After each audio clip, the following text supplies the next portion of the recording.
The Media Library allows you to manage all images and videos in one place.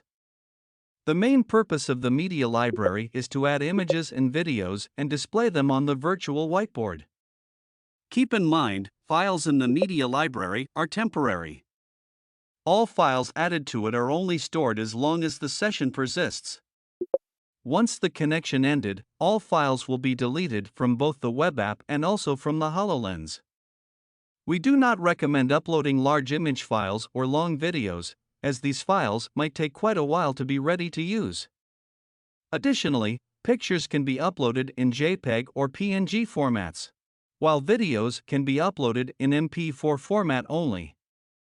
Please note that most of Media Library's functionality can be only accessed through the remAid Spectator web app. To access the Media Library inside the HoloLens, you simply have to press the Media Library button in the top left corner of the virtual whiteboard. The Media Library in the HoloLens app will only show the already added files, meaning you cannot add images and videos here. When there are more than 15 items in the Media Library, you have to scroll down to see all of them. To display images or videos, simply click on any of the items and they will be displayed on the whiteboard.